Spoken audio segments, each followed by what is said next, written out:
in your book, you mention the challenge with buying a distressed business is that it can take a little time for a seller to admit that it is distressed.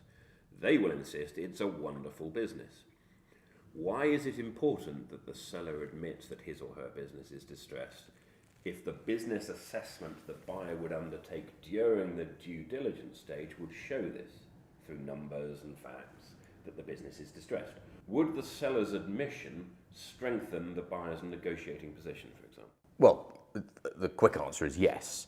But let me just look at this in a bit more detail for you. The biggest challenge that a business buyer has is agreeing a valuation of the business with the seller. Because the seller starts up here, the buyer starts down here, and you've got to meet somewhere along the spectrum. However, many business owners are delusional about value because they equate a monetary value, or they put a monetary value on the fact that they've run the business for 20 years. Yeah. The fact that they've sunk their life savings into it 20 years ago and have propped it up ever since. They say that there's a value on the fact that it's been a labor of love. All of these things are irrelevant when it comes to valuing a company, because all we're concerned about is the here and now, not what they did 20 years ago, or even what they did a couple of years ago, or even last year to some extent. Or even what they think they might do next month. Oh, well, that's the other problem, where they talk about potential. I've never met a business owner who hasn't told me what wonderful potential their business has. Right. However, the challenge with potential is that it's all very well telling me that it's got potential, but I'm the one who's got to mine that potential. And quite frankly, if you follow the logic, every business owner telling me what amazing potential their business has, that means that every business should be getting better and better and better and bigger and bigger and bigger and more successful. And of course, we know that isn't the case. Mm-hmm. So there is this challenge around perception.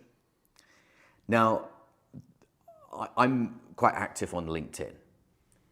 And if anyone's listening to this who's not connected with me on LinkedIn, send me a connection request, because it will mean that you'll see my videos on LinkedIn. And on LinkedIn, I often get into disagreements with people who tell me how a business should be valued on its potential.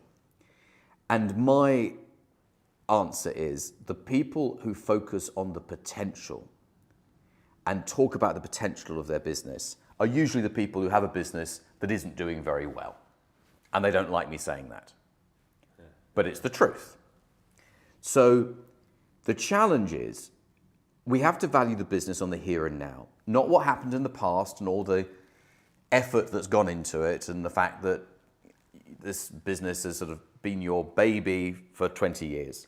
But we also can't value it on the future, because at that point it won't be your business. Mm-hmm. I can't pay you for something the business is not, but might be.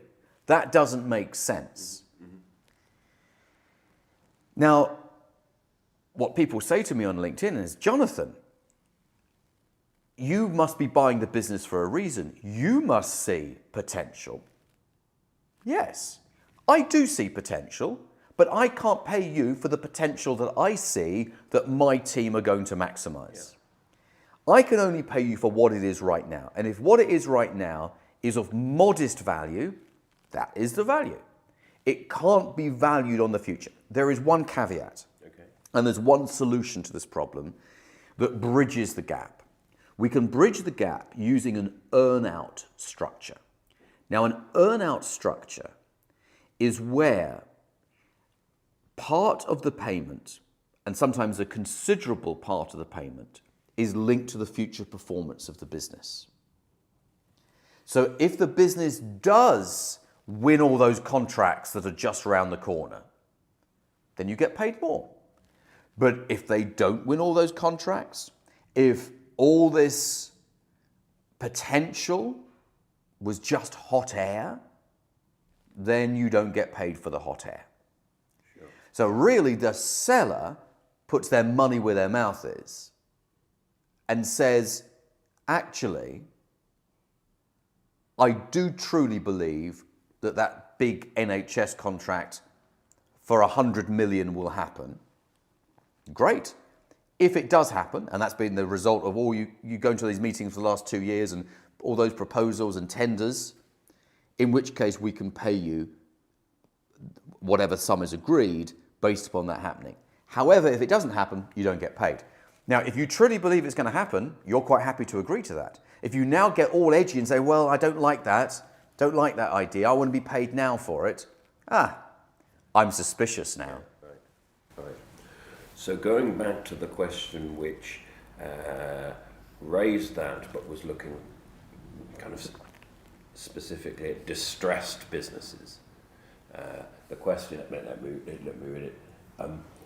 Why is it important that the seller of a business comes to appreciate that their business is distressed sooner rather than later? Why you say the challenge with buying a distressed business is that it can take time for the seller to admit it's distressed. Well, yeah. Why is it important that they do rather than let that come out at the due diligence stage? Right, because you will have reached heads of terms before you start your due diligence. So therefore, you have agreed a value and to some degree a structure for the deal before you do the DD anyway.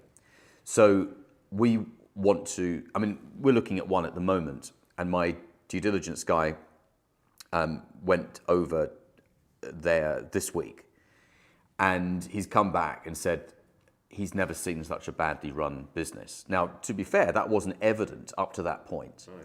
And he says that it will need considerable capex because it's a bit run down. So yeah, by his estimation, I think it was 150,000 of capital expenditure to bring it up to scratch, which you only find these things out with a site visit and with him sort of looking in more detail at the numbers.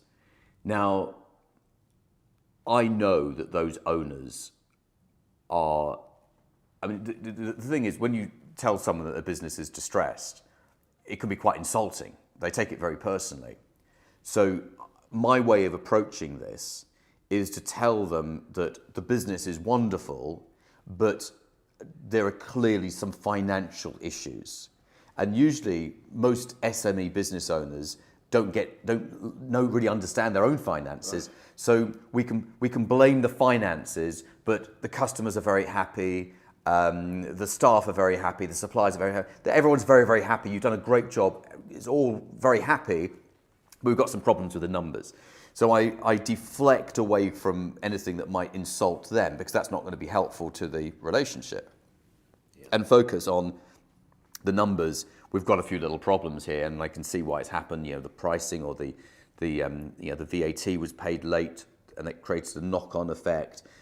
So I'm not sure if I'm completely answering your question. Well, you are, because fundamentally what you're saying is that you wouldn't leave it till the due diligence stage anyway, because by that stage you will have already agreed in principle. Absolutely. The terms on which you will be buying the 100%.